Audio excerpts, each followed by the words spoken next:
Salve agraristas, iniciando mais um episódio do nosso projeto Direito Agrário levado a sério, projeto mantido pelos portais direitoagrario.com e agrolei.com, hoje com um assunto extremamente relevante. Hoje nós vamos conversar sobre a origem do direito agrário, tanto em âmbito internacional como principalmente no âmbito nacional. Nós vamos entender como é que originou-se o direito agrário no nosso país, no Brasil. Vamos estudar a gênesis do direito agrário e para nós iniciarmos de imediato o nosso assunto, eu já convido o professor Albenir para iniciar a apresentação, iniciando então sobre a origem do direito agrário no âmbito internacional, Albenir. Olá pessoal, tudo bem? É uma satisfação contar com vocês em mais um episódio. Vamos aguardar o slide aí. Pronto. Hoje nós vamos tratar então do direito agrário e a sua origem. Mas antes de colocar justamente quais são os antecedentes, os marcos da origem do direito agrário, a gente vai falar dos antecedentes históricos. Então, aí, por favor, o próximo slide aí, ó, antecedentes históricos do direito agrário. Por que isso é importante? Porque a gente encontra em muitos livros da doutrina algumas colocações no sentido que o direito agrário ele se origina desde lá da antiguidade, confundindo leis agrícolas, aquelas da história das civilizações, com o surgimento do direito agrário. Então é comum a gente ver ainda alguns manuais, algumas obras dizendo, olha, a origem do direito agrário você vai encontrar lá nas leis de Licurgo, próprio Código de Hammurabi, que tem algumas disposições sobre agricultura, as leis hebraicas que falam do cuidado da terra, bem como a chamada de lege agrária do Império Romano, dentre outras. Só que aí vale a gente lembrar a crítica dos professores Antônio Carroça e Ricardo Zeledon, e justamente que eles chamam a atenção que isso aí é uma falta de método científico, porque há uma confusão, não tem muitos parâmetros técnicos para você fazer, de fato, uma afirmação acerca da origem do direito agrário atrelado às leis da antiguidade. Por que isso? Porque o direito agrário, que a gente vai ver a seguir, a origem dela é uma origem moderna. Então, por favor, Torma. Aí está. Só que antes de avançar, vale aí uma curiosidade. A primeira obra publicada que utilizou o termo direito agrário no seu título foi de origem da língua portuguesa, a obra do Porfírio Emetério Homem de Carvalho, que escreveu o livro Primeiras Linhas de Direito Agrário desse Reino, em 1815. Note que é da época do Império Brasil e Portugal, uma obra até disponível na internet muito interessante, porque ele traz uma série de informações dos produtos agrícolas existentes no Brasil colônia que eram remetidos para Portugal.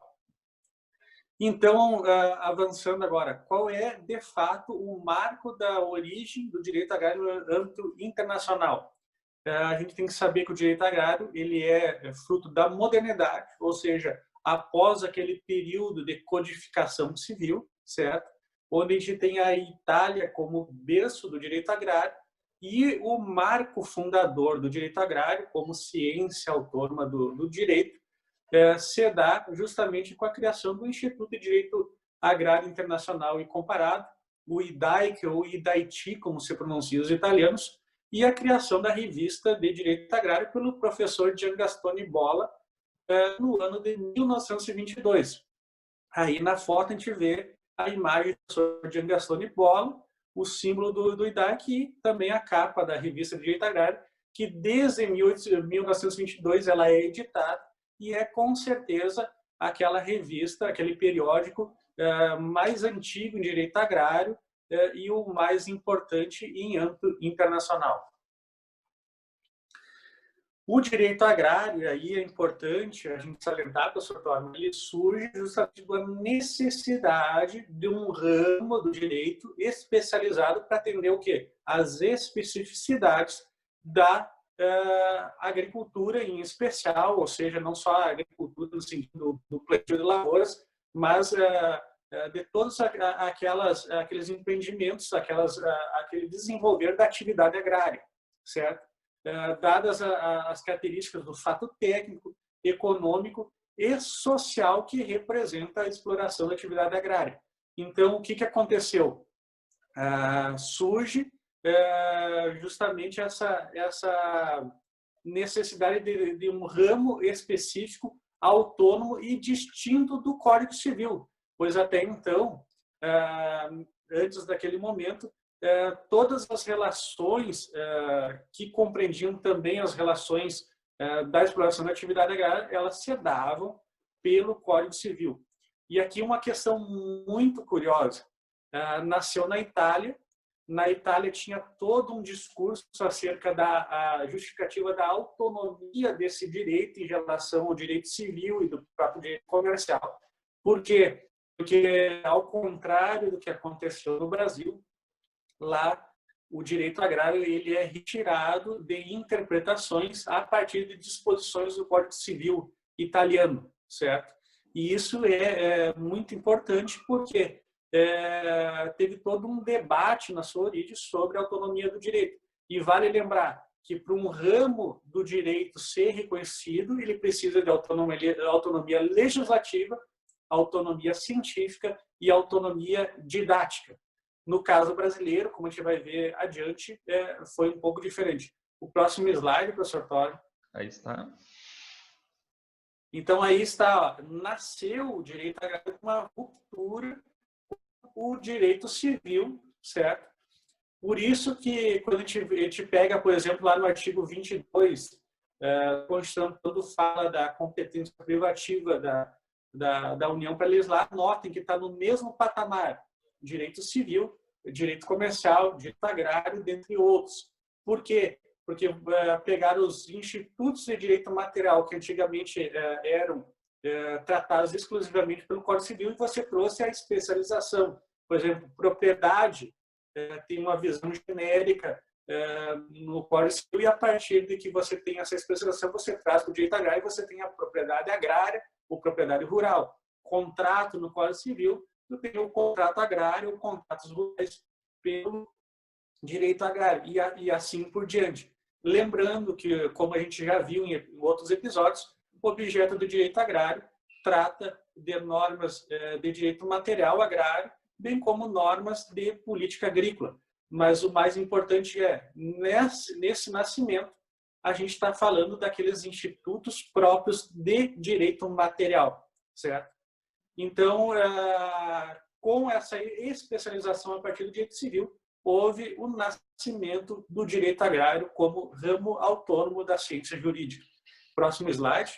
Muito bem. Me parece que é importante destacar, Albenir, que essa ruptura com o direito civil vem justamente da percepção do risco biológico, né? Então, a partir do momento em que a doutrina consegue destacar esse elemento do risco biológico e o que diferencia a atividade agrária das demais atividades, quando nós percebemos o conceito da agrariedade, nós conseguimos entender com mais clareza o porquê que o direito agrário ele se separa do direito civil, que justamente o direito civil não atende mais à necessidade das relações jurídicas que vêm a partir das necessidades de uma atividade que tem aí a agrariedade, que tem o risco biológico, como acho que nós já conversamos em algum dos outros episódios aqui para trás, esse conceito da agrariedade que muda totalmente a nossa visão enquanto juristas acerca do direito aplicado à atividade agrária. Vamos lá, seguindo aqui. E no Brasil, então, diferentemente do que aconteceu na Itália, onde teve todo um debate sobre a autonomia legislativa do direito agrário, no Brasil, o marco de nascimento do direito agrário é a promulgação do Estatuto da Terra, 20 dias após a edição da Emenda Constitucional número 10 de 1964, certo? Que outorgou à União a competência para legislar em matéria agrária, certo? E aqui tem um fato muito curioso, que a Itália ela teve dois códigos civis. E aquele Código Civil que marcou a história no direito italiano foi o Código Civil de 1942, o qual trouxe a chamada teoria da empresa, que uniu disposições de direito comercial com o direito civil, certo? E esse diploma normativo ele serviu de fonte de inspiração para a elaboração do Estatuto da Terra, na parte da concepção jurídico-teórica dela, certo? E esse Código Civil italiano também foi fonte de inspiração justamente para o nosso atual Código Civil brasileiro de 2002, cujo projeto originário, projeto lá do Miguel Reale, é de 1975.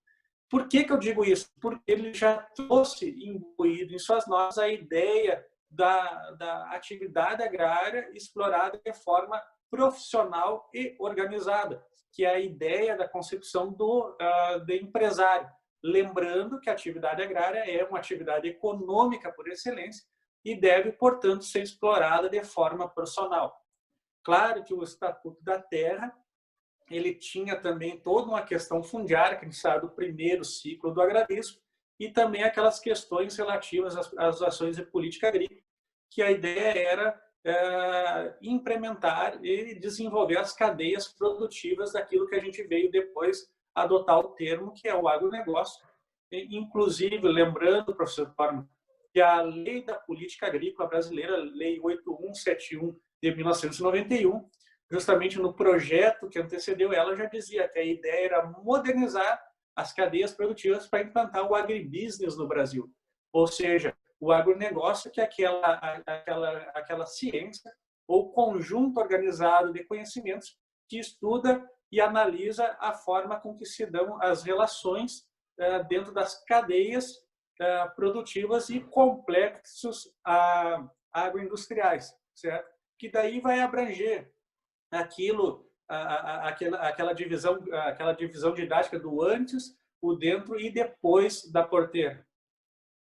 Sem dúvida, é importante entender essa questão da legislação da política agrícola, porque para que nós percebamos que não é possível dissociar direito agrário de agronegócio, inclusive para quem quiser relembrar essa relação entre o direito agrário e o agronegócio, é importante ler o artigo do professor Albenir com o professor Zibete, que nós vamos disponibilizar novamente aqui no material complementar, porque não é possível dissociar direito agrário de agronegócio, justamente faz prova disso a legislação da política agrícola. Importante também destacar que o direito agrário no Brasil ele não é um direito codificado, o Estatuto da Terra não é um código agrário, ele somente é a primeira grande legislação que vem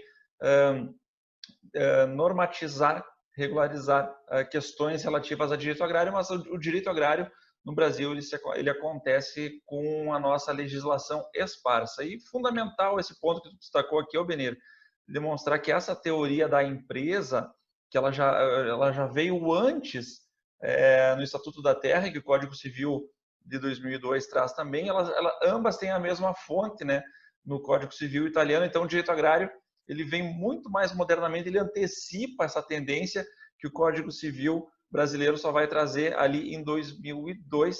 Ambos beberam na mesma fonte, e isso é muito interessante para nós que estudamos o direito agrário. É importante também destacar, quando a gente fala em empresário, que o produtor rural é empresário rural, nós nunca estamos falando, não necessariamente estamos falando de CNPJ. Há muita confusão. Quando se fala a palavra empresário, se imagina a pessoa jurídica. Não é isso, nós estamos falando da atividade exercida de forma profissional. É isto que a legislação quer dizer. Passamos adiante. Perfeito. E também é importante lembrar que a legislação agrária ela não se esgota no Estatuto da Terra. Existe uma enormidade de normas agrárias que surgiram a partir do Estatuto da Terra, certo? E o mais importante é salientar que o direito agrário ele efetivou, no caso aqui, a chamada função social da propriedade, certo? Teve aquele papel fundamental inicialmente reformador, de reformar a estrutura e a organização fundiária do Brasil, mas também para desenvolver a produção no âmbito brasileiro, certo? Então, assim, ele sempre, desde o início, ele pautou sempre pela sustentabilidade dessas cadeias, certo? com as primeiras normas dispondo e efetivando a proteção do meio ambiente associada a essa questão da exploração da atividade econômica e também prevendo o desenvolvimento agrário e a constante profissionalização não só dos produtores, mas das cadeias do setor como um todo. E essa legislação, agora nós vamos ver no próximo slide, ela foi recepcionada pela Constituição Federal de 88. No caso, existe uma discussão, e daí eu concordo que a parte do Estatuto da Terra que disciplinava a política agrícola acabou não sendo integralmente recepcionada pela Constituição, depois deu origem à Lei 8171, certo? Mas é muito importante salientar que a Constituição trouxe vários dispositivos que antes estavam no Estatuto da Terra, elevou a categoria constitucional, certo? E, além disso, existe toda uma legislação extravagante, um corpo jurídico que vem acompanhando a evolução do setor agrário brasileiro. Não quero dizer com isso que, no caso, o Estatuto da Terra não tenha disposições que estariam algumas defasadas ou que necessitariam de atualização. Sim, necessita atualização, mas também uma falácia, aquela argumentação de dizer só porque uma legislação que tem certo número de anos, que ela seria uma legislação ruim. Não. E também não se esgota no Estatuto da Terra. Existe toda uma legislação agrária extravagante que surgiu a partir do Estatuto da Terra e surgiu até posteriormente à própria Constituição. Uhum. E aqui é outro ponto importante, que é o seguinte: o direito agrário, embora ele tenha algumas linhas principais que vão ser comuns em âmbito internacional, por exemplo, regulação de questões afetas à atividade agrária, ao uso da propriedade rural, a própria questão da regularização fundiária e da atividade como um todo, é importante destacar que o objeto do direito agrário de um país para outro ele pode variar. Assim como é diferente, em alguns aspectos, a amplitude do direito agrário brasileiro com relação ao direito espanhol, direito italiano, direito argentino, é importante salientar que, no Brasil, a característica do direito agrário brasileiro é que ele possui um objeto amplo e vai ter uma série de questões envolvendo, por exemplo, proteção do meio ambiente agrário. Nós temos uma série de legislação sobre isso, sobre armazenagem, a parte de crédito, a parte que também diz respeito ao sistema de financiamento privado do agronegócio, a questão das formas de produção, a política agrícola, propriedade intelectual, mudanças climáticas também, tem toda uma relação, porque tem a questão do solo, cuidado com o solo, a forma de produção, certo? Então, tudo isso faz parte do objeto do direito agrário brasileiro. Muito bem, professor. Acho que o conteúdo de hoje ficou extremamente bem explicado. Agora, ele é um conteúdo que ele nos ajuda e vai contribuir muito com os próximos episódios que vêm, porque nós precisamos, e a gente sempre defende que nós precisamos ter essa base científico-jurídico para entender essa questão da legislação. Acho que sem passar por essas etapas, nós não podemos caminhar adiante e querer adentrar muito no mérito de questões pontuais do direito agrário. Nós precisamos conhecer esta base. E acho que a aula de hoje foi excelente para nos abrir caminhos, abrir as portas para começar a entender essa legislação brasileira que vem tratar das questões do direito agrário e nos permite, então, ter esse embasamento científico para seguir exatamente, que é o que a gente sempre defende aqui no direito agrário levado a sério. Nós sempre precisamos fortalecer os nossos alicerces, ter uma base sólida científica para daí erguer nossas paredes, que é seguir o estudo dos institutos específicos dentro do direito agrário. Então, eu agradeço a paciência e a audiência de todos. Esse é o nosso projeto Direito Agrário Levado a Sério, projeto que está aí, se encontra nos portais direitoagrario.com, agrolei.com, sempre com o apoio da nossa estimada UBAL, União Brasileira dos Agraristas Universitários. E sempre recomendamos a leitura de todo o material complementar que vai estar junto em algum link que você vai encontrar junto a esse vídeo. Professor Albenir, agradeço a possibilidade de conversar novamente com o senhor. Foi muito produtiva a nossa conversa e nos vemos no próximo Direito Agrário Levado a Sério. Um grande abraço a todos. Abraço a todos e até o próximo episódio.